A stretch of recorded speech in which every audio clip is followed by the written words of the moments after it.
Bonjour à tous et bienvenue sur Newland TV. Aujourd'hui, nous vous présentons Carrosserie 2000, un garage qui se situe du côté de la zone artisanale de Petit Pérou. Merci et à bientôt sur Newland TV.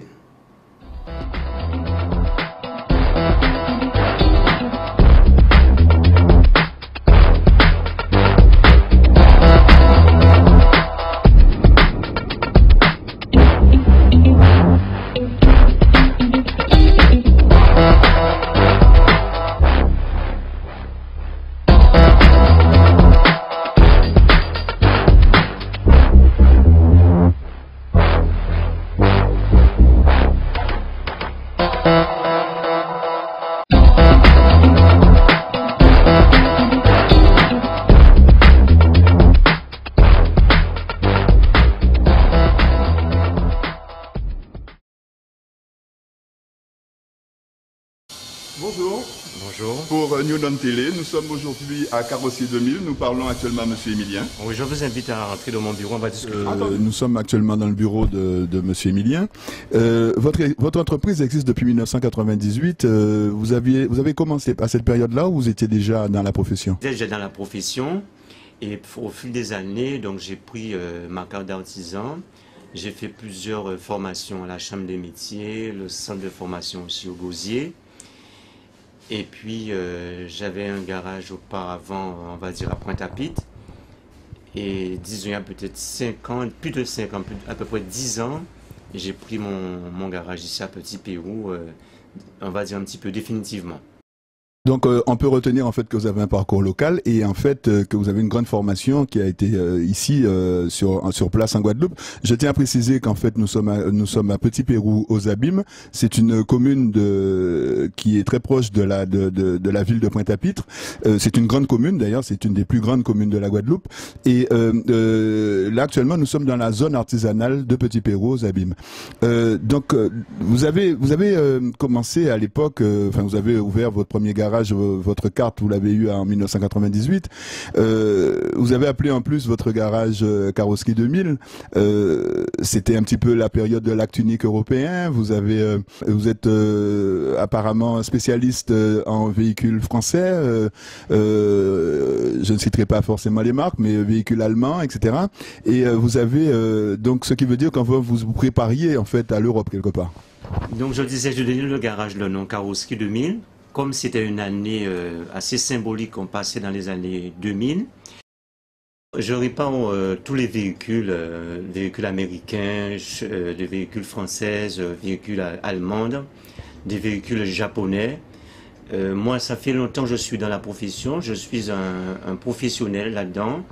Donc j'estime que je suis un bon professionnel, j'ai à peu près 22 ans ou un petit peu 22 ans, 20 ans de métier. Donc je vis avec mon métier, les clients viennent me voir, les gens me confient leur voiture. Donc j'estime que les gens me font confiance dans la profession. Donc en fait vous avez à peine la cinquantaine et vous avez quand même fait des sacrés investissements en si peu de temps, 1998 à aujourd'hui. J'ai constaté que vous avez un marbre qui coûte quand même un certain prix, qui a une certaine valeur. Vous avez aussi une cabine, un four. Et donc ce qui veut dire en fait quelque part que vous avez un temps qui est calculé. Est-ce que le temps justement, le temps de l'atelier, est-ce que vous arrivez en fait à le sortir en fait à amortir en fait dans le prix de vos prestations? La cabine de peinture quand même c'est un matériel quand même, ce sont des investissements assez lourds quand même. C'est vrai que ça coûte assez cher, on va dire peut-être voir 40 000 € une cabine de peinture, mais quand même c'est un matériel qui nous permet de travailler pour éviter de la poussière, pour éviter on va dire les impuretés qui sont aux environs dans l'environnement du garage. Et puis ça donne un travail beaucoup plus précis. On évite aussi les brouillards de peinture pour la personne qui peint la voiture. Moi je dis c'est un appareil, l'investissement peut être lourd, mais ça permet quand même d'avoir un travail beaucoup plus professionnel.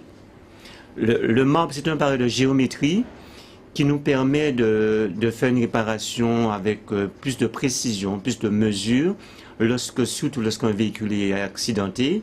Parce qu'avant, on n'avait pas autant de matériel aussi sophistiqué pour nous permettre de réparer la voiture. mais c'est un appareil de mesure qui, si vous voulez, qui est en accord avec la législation de l'automobile, avec les experts. Pour être un bon professionnel, il faut avoir cet appareil quand même pour que le garage soit, on va dire, un petit peu homologué dans ce sens. Alors donc en fait votre clientèle est relativement satisfaite. J'ai eu l'occasion de poser des questions à 2-3 personnes tout à l'heure. D'ailleurs vous avez une réputation, je ne sais pas si on peut en parler. Hein,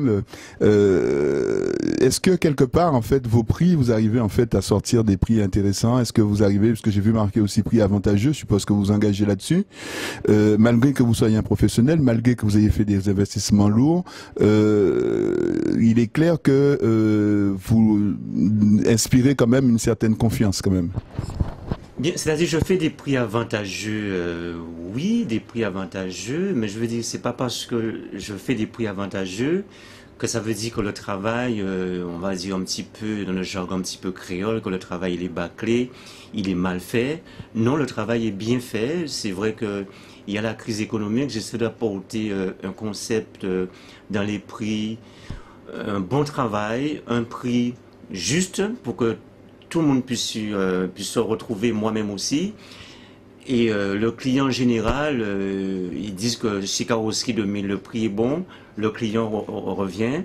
Donc c'est pour ça que j'ai mis le prix très avantageux avec un travail soigneux. Eh bien, écoutez, je vous remercie. Hein, en fait, le moment était vraiment très agréable. Et d'ailleurs, devant la caméra, je tiens à vous remettre les clés de ma voiture, puisque bon, de toute façon, je sais qu'elle sera en bonne main. Et en fait, je suis tranquille au niveau du prix. Mais franchement, j'avoue que le prix est véritablement intéressant. Eh bien, écoutez, au plaisir. Je vous dis un petit au revoir. Je voudrais dire merci pour cette courtoisie. Donc, je vais déjà prendre la clé pour vous faire un bon travail si vous faites d'ores et déjà confiance à la maison Carrosserie 2000. Et j'espère que les choses prendront encore beaucoup plus d'essor pour que Carrosserie 2000 soit beaucoup plus pérenne et peut-être qu'on peut se revoir un autre jour pour un autre programme peut-être encore plus ambitieux.